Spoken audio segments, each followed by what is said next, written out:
Channel को like share subscribe जरूर कीजिएगा। एक दिन ऑफिस में विनय का दिमाग बहुत परेशान था। बाहर बारिश हो रही थी और मन हुआ कि पास के ढाबे पर जाकर कुछ गर्मा गर्म खाना खाया जाए। ऑफिस का काम खत्म करके विनय जल्दी से ढाबे की ओर चल पड़ा। विनय के लिए यह ढाबा कोई आम जगह नहीं था, बल्कि यह एक खास जगह भी था जहाँ का खाना उसे बहुत पसंद था और यहाँ आने पर उसे सुकून मिलता था। वह हर बार जब भी थका होता या जीवन से निराश महसूस करता, इसी ढाबे पर आ जाता और यहाँ का स्वादिष्ट खाना उसकी थकान मिटा कर देता था। जैसे ही वह ढाबे में पहुँचा, रामू दौड़ता हुआ उसके पास आया और विनय को देखकर मुस्कुराते हुए बोला, क्या बात है साहब, काफ़ी दिनों बाद आए हैं आप? विनय ने मुस्कुराते हुए जवाब दिया, हाँ, मैं शहर से बाहर गया था। रामू उसकी आदतों से अच्छी तरह वाकिफ था। वह जानता था कि विनय क्या पसंद करता है और कब क्या खाने का मन करेगा। विनय को यहाँ आकर कोई ऑर्डर देने की ज़रूरत नहीं होती थी। रामू उसकी पसंद का खाना बिना पूछे ही ले आता था। विनय के बैठते ही रामू ने पानी का गिलास उसके सामने रख दिया और उसकी पसंद के गर्मा गर्म पकौड़े लेकर आ गया। जैसे ही पकौड़ों की खुशबू विनय की नाक पे पहुंची, वह खुश हो गया।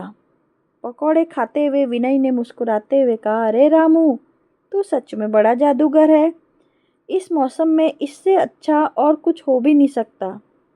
रामू ने मुस्कुराते हुए जवाब दिया, साहब, पेट भर कर खाइएगा, इसके बाद अदरक वाली चाय भी लेकर आऊँगा। विनय का मूड पूरी तरह से फ्रेश हो गया था। उसे यहाँ का माहौल और रामू का सेवा भाव बहुत पसंद आता था। खाने की सादगी और रामू का अपनापन उसे हर बार यहाँ खींच लाता था। विनय ने कई बार रामू से कहा था कि वह उस कुक से मिलना चाहता है जो इतना स्वादिष्ट खाना बनाता है। हर बार रामू उसे टाल देता था, मगर इस बार विनय ने ठान लिया था कि वह उस कुक से मिलकर ही रहेगा। विनय ने आज जिद पकड़ ली कि वह रसोई में जाकर उस कुक का धन्यवाद करेगा। रामू ने पहले की तरह विनय को रोकने की कोशिश की, लेकिन विनय ने उसकी एक न सुनी और रसोई की तरफ बढ़ गया। रामू बेबस हो गया और विनय को रसोई में जाने से रोक नहीं सका।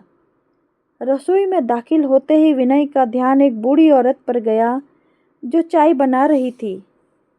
उसकी शक्ल देखते ही विनय के मुंह से निकला, माँ। बूढ़ी औरत जो विनय की माँ थी, उसकी ओर देखा और मुस्कुराते हुए कहा, हाँ बेटा, मैं ही हूँ। विनय के चेहरे पर आश्चर्य और दुख दोनों थे।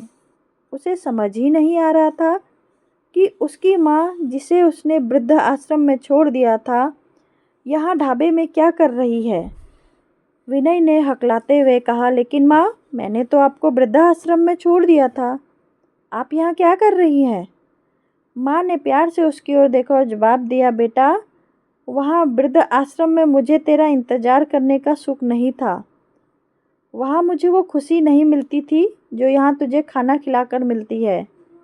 इस ढाबे में रोज़ तेरी पसंद का खाना बनाकर तुझे खिलाने में मुझे वो सुकून मिलता है जो कहीं और नहीं मिलता। विनय को अपनी माँ के इन शब्दों से झटका लगा। उसने अपनी माँ को वृद्धाश्रम में इसलिए छोड़ा था क्योंकि वह अपनी ज़िंदगी में व्यस्त था और उसे लगा कि वृद्धाश्रम में उसकी माँ का ख्याल अच्छे से रखा जाएगा। लेकिन उसे यह नहीं पता था कि उसकी माँ उसकी खुशियों में ही अपनी खुशी देखती है और उसका इंतज़ार करने में उसे सबसे बड़ा सुख मिलता है। विनय की आंखों में आंसू आ गए। उसे अपनी माँ की उस ममता का एहसास हुआ जो उसे कभी समझने की कोशिश नहीं की थी। उसकी माँ ने हर तरह के कष्ट सहकर भी उसके प्रति अपने प्रेम और स्नेह में कोई कमी नहीं आने दी थी।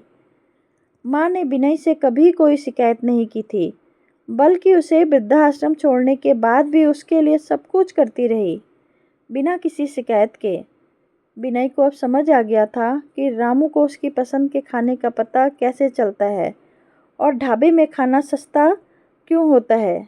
उसकी माँ की हर बार रामू को उसकी पसंद की डिश बनाने के लिए कहती थी और पैसे की चिंता किए बिना उसे वही भोजन परोसती थी। माँ का यह त्याग विनय के दिल को छू गया। विनय की आंखों में आंसू बहने लगे। उसने माँ के आगे हाथ जोड़ते हुए कहा, माँ मुझे माफ़ कर दो। मैं अपनी जिम्मेदारियों से भागता रहा और आपको वृद्धाश्रम में छोड़ दिया। मुझे समझ नहीं आया कि मेरी सच्ची खुशी तो आपके साथ है। आपने मुझे इस काबिल बनाया और मैं आपको ही अकेला छोड़ आया। माँ ने उसके सिर पर हाथ फेरते हुए कहा, बेटा तुम मेरे लिए सब कुछ हो। मैं तो बस तुम्हें खुश देखना चाहती थी। इस ढाबे पर काम करके मुझे तुम्हारे साथ रहने का बहाना मिल जाता है। मुझे यहाँ वो सुकून मिलता है जो किसी वृद्धाश्रम में नहीं मिल सकता था। विनय ने माँ को गले से लगा लिया और मन ही मन एक संकल्प लिया कि वह अब कभी भी अपनी माँ को अकेला नहीं छोड़ेगा। वह माँ को साथ लेकर घर लौटा और उस दिन से उसकी ज़िंदगी में बदलाव आ गया। वह हर संभव प्रयास करता कि माँ को किसी चीज़ की कमी महसूस ना हो। उसने अपने जीवन में माँ की अहमियत को समझा और इस बात को अपने जीवन का हिस्सा बना लिया कि माँ का सम्मान करना, उनका ख्याल रखना उसकी सबसे बड़ी जिम्मेदारी है।